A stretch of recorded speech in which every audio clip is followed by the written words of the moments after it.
හයි යමුද අපිත් එක්ක හික්කඩුව පැත්තේ රවුමක්.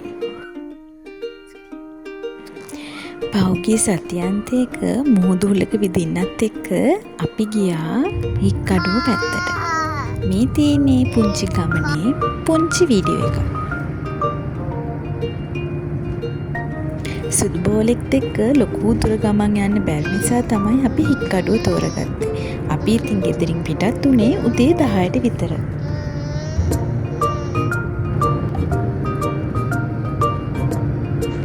මෙන්න අපේ පළවෙනි නැවතුම. වැලිපැන්නේ සර්විස් ස්ටේෂන් එකේ නැවැත්තුවා දවල්ට කෑම කාලේ යන්න.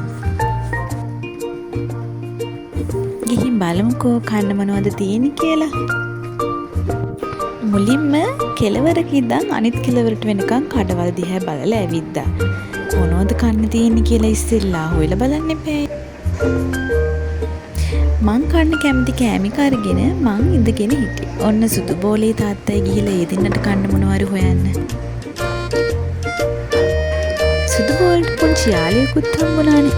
හැබැයි ඉතින් අපේ මෑන්ගේ හරි ගණන්නේ. බලන්නකො ඉන්න විදිය.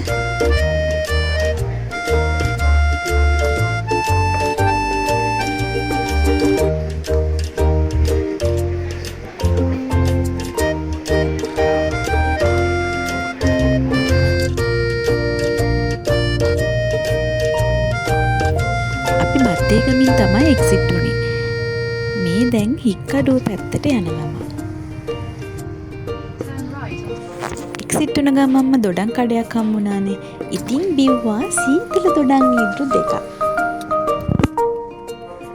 මං ගත්ත දොඩම් වීදුරුව නම් මට පොන්න උනේ නෑ. පේනවනේ ඔය කවුද බීලා තියෙන්නේ කියලා. ඔන්න ටික ටික ඉස්සරහට ඇවිල්ලා අපි ආව අපේ ඩෙස්ටිනේෂන් එකට. මේ තමයි සෆායා සීස් බීච් ෆ්‍රන්ට් හොටෙල් එක.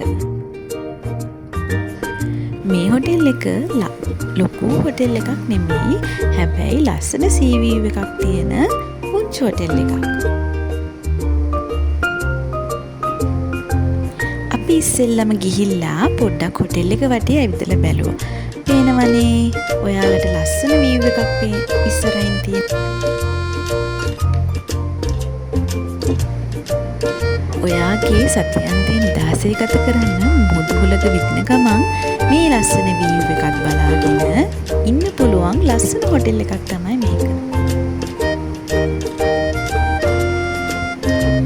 හොඳට අවුවත් පායලා තියෙනකොට මේ වගේ පරිසරයක ලස්සන විදින්න නැතුව ඉන්න පුළුවන්.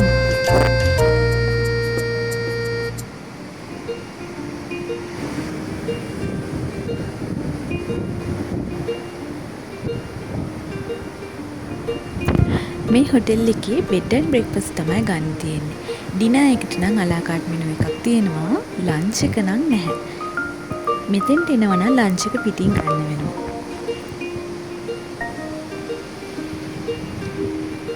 අපිට ලන්ච් එක ගන්න අවශ්‍යතාවයක් උනේ නැහැ. අපි එන ගමන් ලන්ච් එක අරගෙන ආවේ.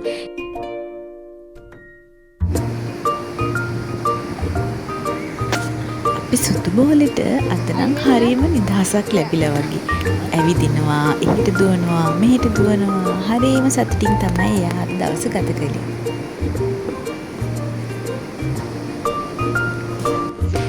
දැන් යමු අපි ඉන්න රූම් එක කොයි වගේද බලන්න.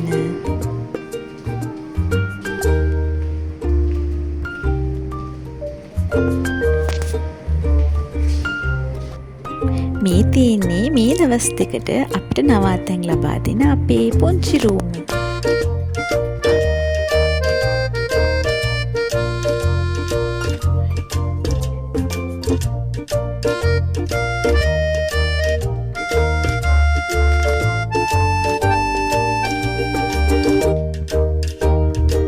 මේ තියෙන්නේ අපේ රූම් එකට පේන වීව් එක. පූල් එක වගේම බීච් එකත් ලස්සනට පේනවා.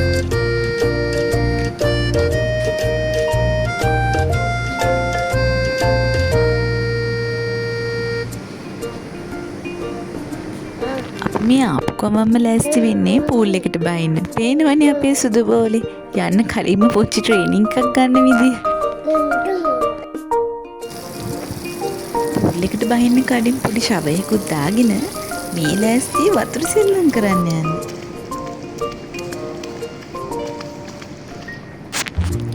අපි දෙන්නට කෙසේ වෙතත් සුදු බෝල් නම් හොඳටම සෙල්ලම් කරා. වතුරෙන් ගන්නත් අමාරු වුණා. පේනවනේ. පීනන්න බැරි වුණාට අත් දෙක ගහ ලොකු එක්කෙනෙක් වගේ පීනන්න try කරන හැටි.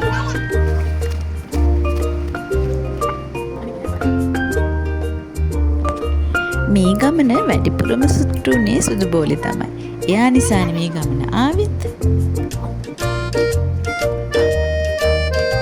ගත කරන බිසි ලයිෆ් එක නිසා අපි හරිම ස්ට්‍රෙස් වෙලානේ ඉන්නේ. ඉතින් ඒකින් පුංචි නිදහසක් ලබා ගන්න මේ වගේ ගමනක් යන්න ඕනේ. මාසයකට දෙකකට සැරයක්වත් අඩු ගානේ මෙහෙම යන්න තියෙනවා නම් අපේ ජීවිතේ හරියට රිලැක්ස් වෙනවා. පූල් ටයිම් එක ඉවර කරලා අපි ගියා පොඩ්ඩක් රිලැක්ස් වෙන්න. රූම් එකට ගිහිල්ලා වොෂ් එකක් දාගෙන හොට් චොක්ලට් දෙකකුත් හදාගෙන බැල්කනියට ඇවිල්ලා සී වීව් එක බලන ගමන් පරණ මතක අලුත් කරගත්තා. ඒ වගේ සී වීව් එකක් දිහා බලාගෙන තේ එකක් බොන්න තියෙන එක හරිම නිදහස් හැඟීමක්.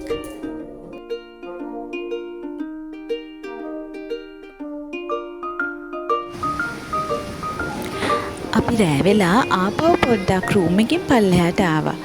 ඇවිල්ලා මේ හඳ පායලා තියෙන ලස්සන අහස දිහා බලන් ඉන්න ගමන් මුහුදු හුලඟ විදින්න පොඩ්ඩක් ඉඳගෙන හිටියා.